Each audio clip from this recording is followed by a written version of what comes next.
اس 12 سال کے بچے کو بلایا اور یہودی بچے کو بلایا, ادھر آؤ, اپنی گود میں بٹھایا, پوری بات بتاؤ. پوری بات بتائی. کہا کہ عمر ابن عاص کے بیٹے نے مارا.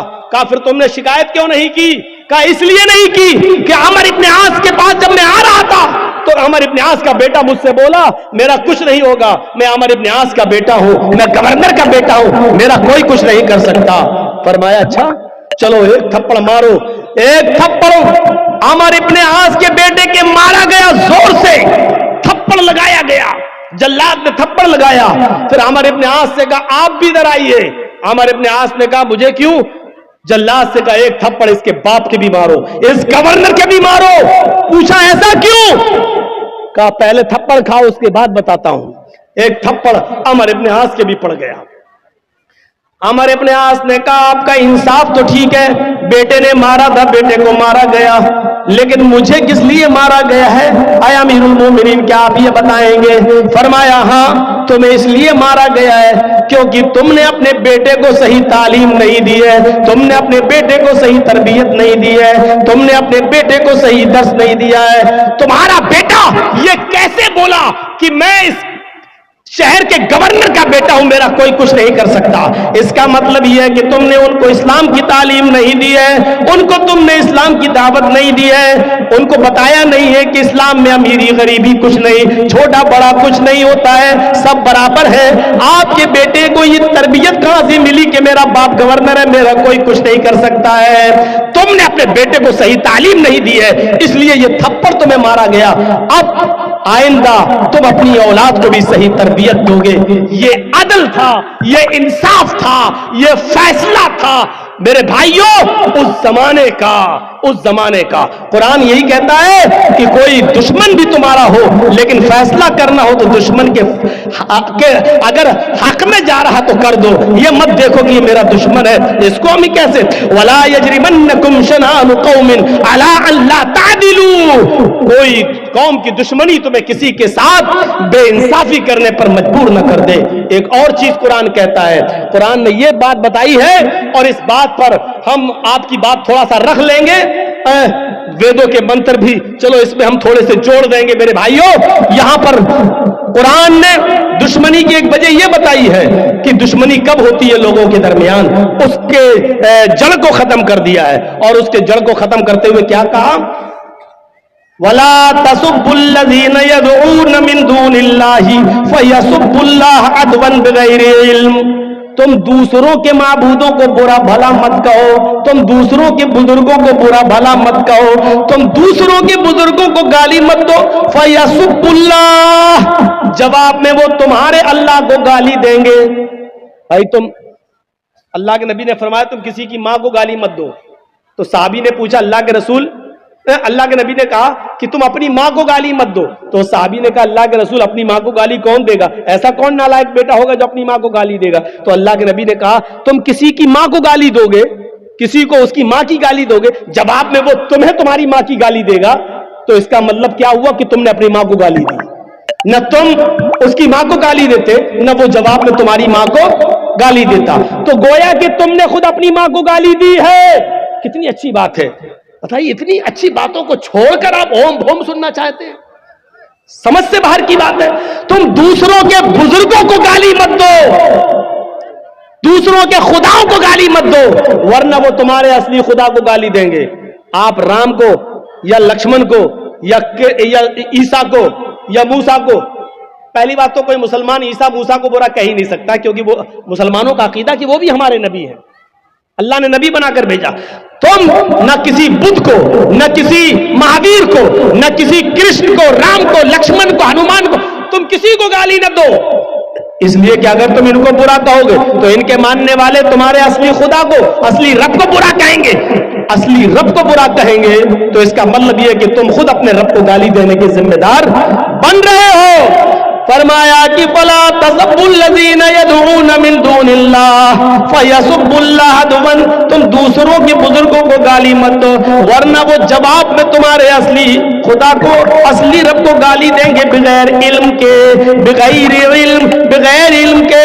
اس میں تو کوئی شک ہی نہیں ہے کہ اللہ ایک ہے، اور اس کو سب مانتے ہیں، دنیا کی ہر قوم مانتی ہے، ہر مذہب مانتا ہے کہ اللہ ایک ہے۔